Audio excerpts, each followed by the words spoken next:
Treasurer. I decided to run for state treasurer back in 2009. As many of you know, I'm a small business person. My grandfather was an immigrant, came here from fleeing persecution in a little town near the Russian-Romanian border back in 1900. And he came here, he was the second youngest of 13 children. They settled in East Boston. Mother ran a little fruit store. They didn't have much money. Everybody was poor in those days. And so he went to work after the 6th grade shining shoes and selling newspapers on the ferry boat that took people from East Boston to the mainland. There was no tunnel back in 1900, 1910. So my grandfather had a vision for his life, and one of the things that was part of that vision was he wanted to own his own business. He wanted to have a family, he wanted to educate his children, he wanted to own his own business, but he wanted to give something back to the community. Family, career, community. 3 key building blocks that I think about constantly as to how to live a good, full, rich, fulfilling life. So he started our family business back in 1910, and I had the privilege of running that business for 36 years. So in the middle of the worst recession in 75 years, hey Mel, Mel, we've just gone around the room. We can actually get you a chair, Mel. You don't have to sit on the floor. I know you're comfortable sitting on the floor. Just ready. This is Mel Poindexter, everyone. Mel Poindexter, a dear friend of mine for many, many years. He and his wife Tina, good friends, activists, members of our Diversity and Outreach Committee at the Treasury, members of the Democratic State Committee, always an activist, and I'll refer to him a little bit later. Actually, I'm about to tell the story of what you did for me during the campaign. So in other words, because I had run a small business, because we were in the middle of the worst recession in 75 years, because jobs and the future of our economy, statewide and nationally, was at stake, I said, maybe I have something to add to this election. Maybe there's something that somebody who has run a business, met a payroll, managed money, solved problems in the business community can do to help bring some new ideas and some fresh ideas to the Treasury. I looked at the job of Treasurer and I said, not only this Chief Financial Officer of the state, but equally important, if you really see the job that way, you should be involved as treasurer, or the treasurer should be involved in anything that has to do with the economic health and well-being of all 6.5 million people living in the state. Resources are there, the vision has to be there, the ability to execute. So I began to run, and very soon after I announced that I was running, I got a call from Mel. And Mel said, Steve, I know that small business growth and economic development is something that's important to you, and I know that you have always been, because I've worked with you for years, you've always been a champion of inclusion. Because I was talking a lot about the gateway cities, and we can't build an economy simply based on what's going on within 128 or 495. We've got to build an economy that remembers that there's a city called Fall River, and New Bedford, and Holyoke, and Chicopee, and Methuen, and Haverhill, and Lawrence, and they all need an investment of time, energy, and resources, and you need to learn about what's going on in communities that you're not as familiar with. So I want you to have a roundtable discussion with some business people who will tell you what's going on in the urban center in Boston. And I said, set it up. So we set it up one night up in Orchard Park, and we spent 2.5 hours one night, and it was electrifying, because a group of 15 or so business people and community activists came forward, and the question I asked them was, what are the biggest roadblocks and barriers you face as a small business person trying to make it? And they were not shy. Access to capital was number 1. Access to capital was number 2. Access to capital was number 3. The cost of health insurance was mentioned. Lack of technical assistance, meaning I've got a great idea, I want to start a business, I went to the bank, and the bank said, great idea, but you haven't given us a 5-year cash flow statement. You haven't given us a marketing plan. We can't give you money. Come back when you've got a plan. And then where do I go to help somebody, get somebody to help me build the plan? So as I sat after that meeting and read my pages of notes, it began to come to me that if I became treasurer, that there may very well be something that I can do about this issue of access to capital. Then I went out to, I asked Hector Pena, at Merengue Restaurant to put together a roundtable discussion to bring in some other folks. And he brought in some leaders in the Latino community, including a fellow named Carlos Gonzalez, who many of you may know. Carlos is the founder and head of the Massachusetts Latino Chamber of Commerce, which is in Springfield. They have over 700 members in less than 8 years. They'll have 1,000 members by their 10th anniversary. And Hector came and sat around that table Carlos came and sat around the table at Merengue up on Blue Hill Avenue, and he said, I want you to come to Springfield, and I want you to sit with some Latino business people. So I went one day and spent 2.5 hours with about 30 business people. Same conversation. Different tone and different aspects of it, but similar issues. Permitting, all kinds of regulatory issues, and a sense that there was an imbalance, that women and people of color who own businesses were not always treated fairly by the financial institutions that they went to for capital. And so when I became treasurer, I said, let's do something about this. And I took a look at all of the taxpayers' cash, all of your money that I oversee and that we invest on a daily basis, billions of dollars. And I discovered not only that that money was sitting in financial institutions outside of Massachusetts, but it was sitting in financial institutions outside the United States. Europe, Australia, Asia. Why? Because they were getting a better return, a better yield. And it is our obligation to get the best possible return. I said, well, maybe we haven't looked at this appropriately. So we wrote something called the Small Business Banking Partnership. There are 162 community banks in Massachusetts. And if you go back to 2008 and 2009, there was a tremendous decline in lending in Massachusetts by the biggest banks in the country. $1 billion decline. Mass Bankers Association has all of the data. At the same time as the biggest banks decreased their lending, the small local community regional banks and credit unions increased their lending. So who were the heroes to keep the small businesses afloat? It was our banks right here. Who had the money? Banks somewhere else. So we created this program and basically made it very simple. Worked with mass bankers to make sure that it didn't get too complicated. We are willing to deposit up to $5 million in any bank in Massachusetts that we're qualified to do business with, that has a CRA rating that's appropriate, and most do, virtually all of them do, as long as they're willing to give us a competitive interest rate on the money, so the taxpayers don't subsidize it.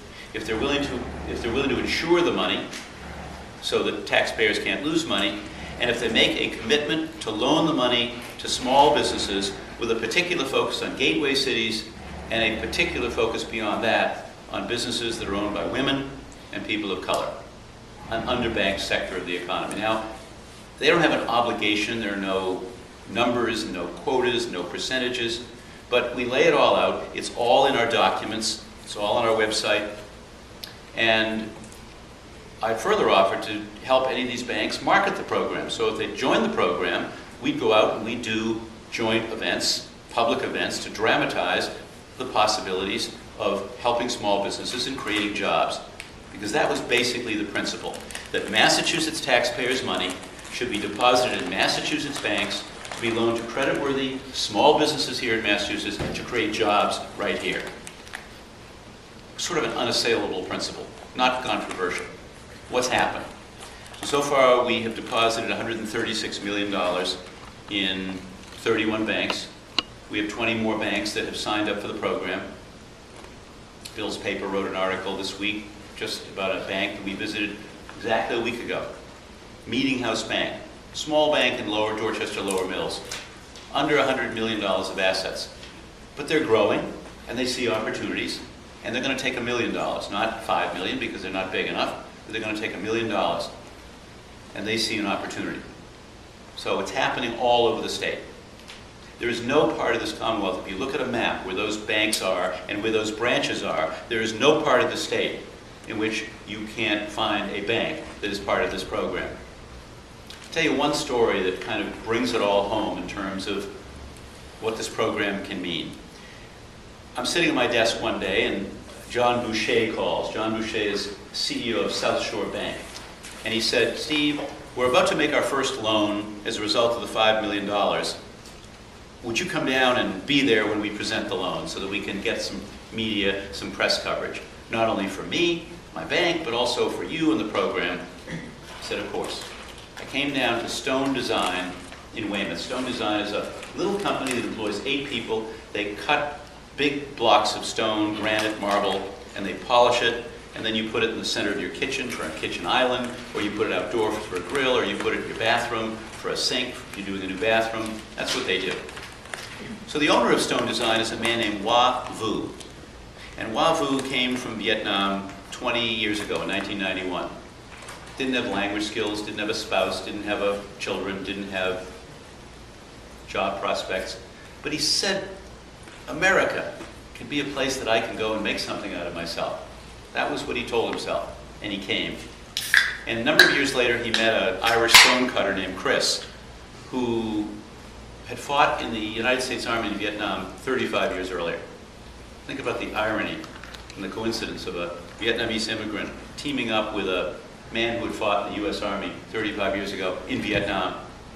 And this business was started. Hoa Vu owns it. So as we talked about this loan, and he was standing there, he's married, he has 3 children, a girl who's in high school, she wasn't there. His son Peter was there, his son Johnson was there, 7th and 4th or 5th grade. Looking at their father with such pride. He didn't want to talk, but I insisted that he speak. And he spoke so eloquently about the promise of America and what this loan meant to him in terms of going from 8 employees, hopefully to 12 employees, and expanding his business. And there are stories like that, and more stories like that, and we will see stories like that all over the Commonwealth. So the Small Business Banking Partnership is something that I'm traveling all over the state. We've met with 75 bank presidents and leaders. We still haven't scratched the surface yet. My guess is that by early next year we'll have about $250 to $300 million deposited, and it's going to have an impact.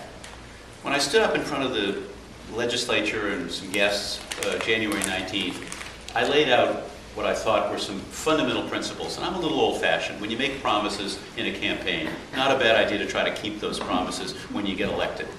And one of them was that the Treasury should reflect the diversity of the society in which we live in terms of its hiring practices. And also, just as in my own business of Grossman Marketing, we hired the best people and we grew because we had the best people, the most motivated people working for the company, empowered every day to be part of the team. We should do the same thing in government. Best people reflect the diversity of the society in which we live. And one of the first things I knew we needed to do was we needed to hire a professional to be our senior colleague around human resources. Treasury, I don't think it ever had a person who specialized in employment law. It's important. So here at Treasury and then also at Lottery, Chanel's not here today, but she, similar background. So we were fortunate enough to meet and to ask Jessie St. Cyr to join us. Jessie grew up here in Boston, is a lawyer, is a specialist in this area, and she brought a unique focus on the things that I believe were important, but also she believed was important. So this is really a partnership. It's a symbiotic relationship between Jessie and me and Catherine Burton, our Chief of Staff, and all of us. So what's the result of that? The last time I looked at the numbers, 46% of the people we have hired since January are people from diverse backgrounds. Did we consciously look to hire 46% of people with diverse backgrounds? No, what we consciously did was we reached out into new and different places that we had never gone before. If you do the same thing you've been doing for years, you're going to get the same result. If you reach out to new places and new people, and you reach out to groups and associations of accountants and lawyers and others, and you post your job not only in the traditional way that government posts jobs, but you also reach out and say to people who are strategically placed throughout the community, we have jobs, here's a job description, help us identify candidates. Then you're going to get candidates from non-traditional places that you've never reached out to before. Just common sense.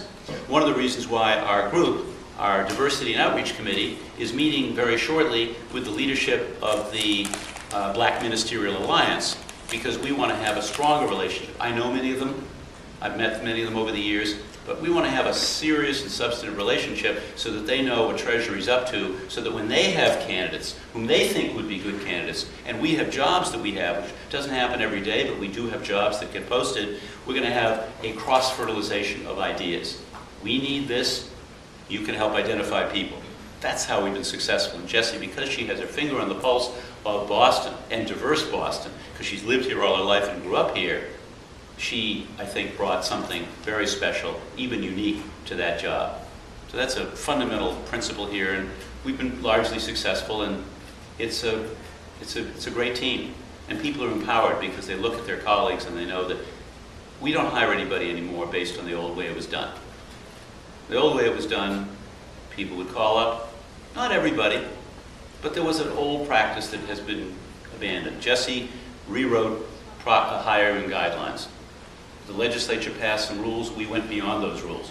You can't call up anymore and say, hey, my next door neighbor just has a daughter who just graduated from college, and have you got a job at the lottery?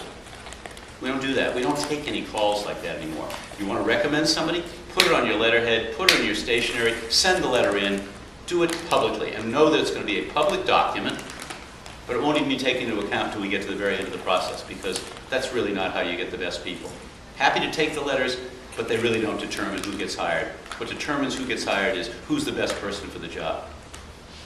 And we've also looked at procurement practices and said, if we're going to bid everything out, we committed to bidding every contract out within 6 months or within a certain finite period of time. If a contract wasn't going to expire until December or January, we'd wait until it expired.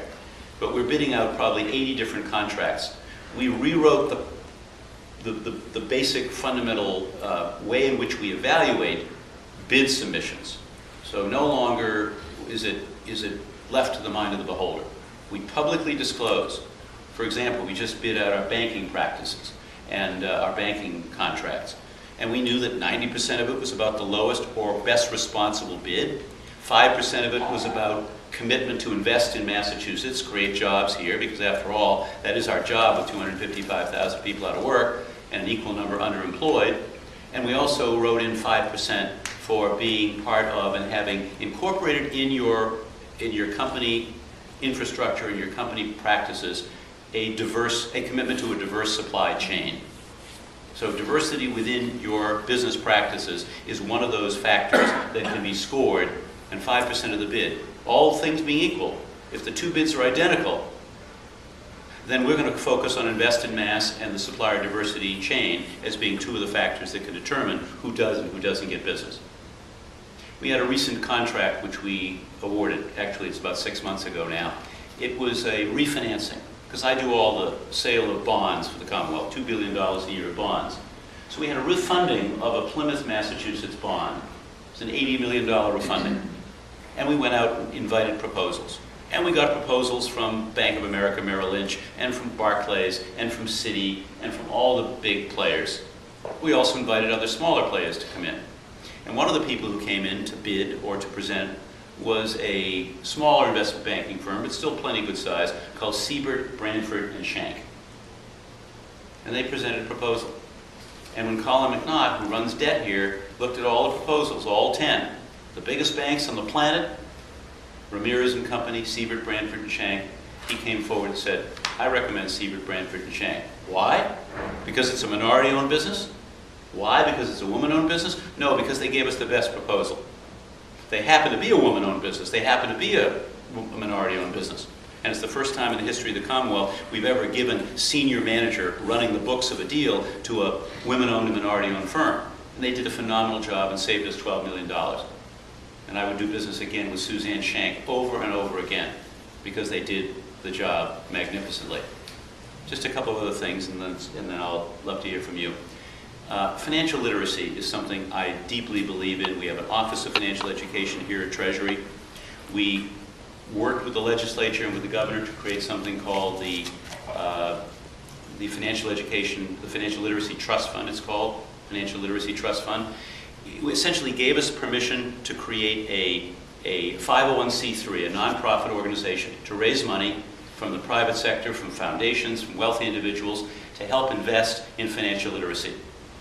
I'm a big supporter and big believer that this bill that Jamie Eldridge from the Senate offered up recently to offer financial education to K through 12 students throughout the Commonwealth is absolutely essential to people who are going to be prepared for life in a complex global society.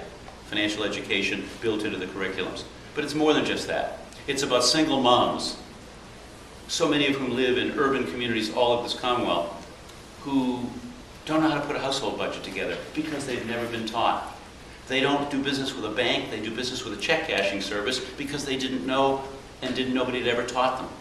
And we are now expanding our money conferences, which used to be only in Boston and Springfield, and we're doing one in Lowell in November, and we hope over the next few years to do one in, if not all, then most of the gateway cities, to bring financial education to communities where the men and women and families there need financial education.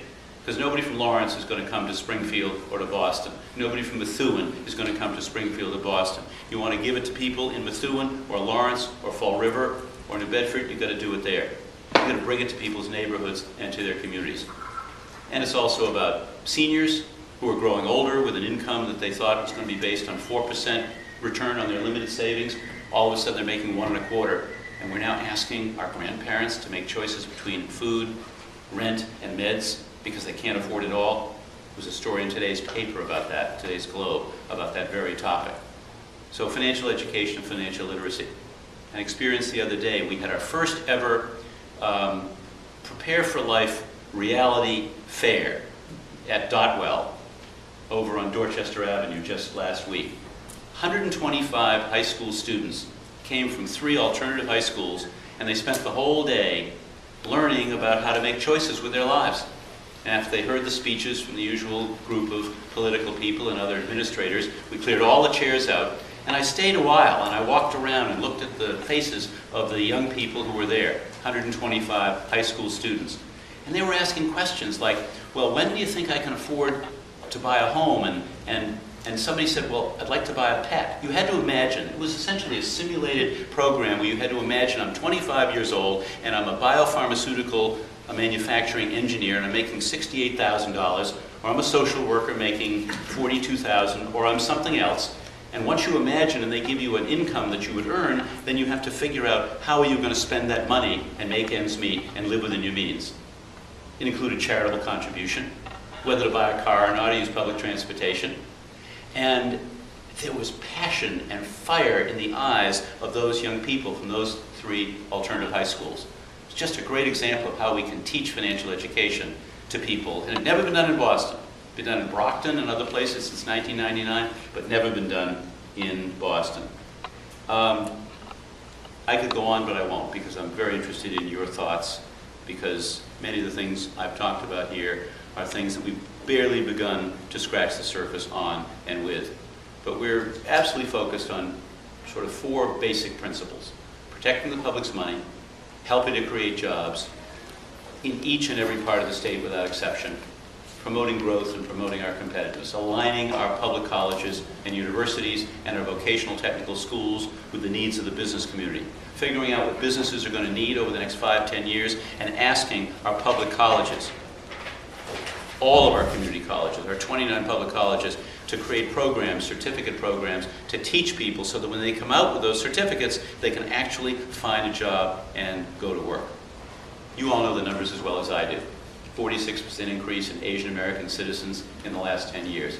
46% increase in Latino citizens in the last 10 years. 26% increase in the number of African American citizens. The story of Massachusetts over the next 5, 10, 15 years is going to be about immigrant entrepreneurship.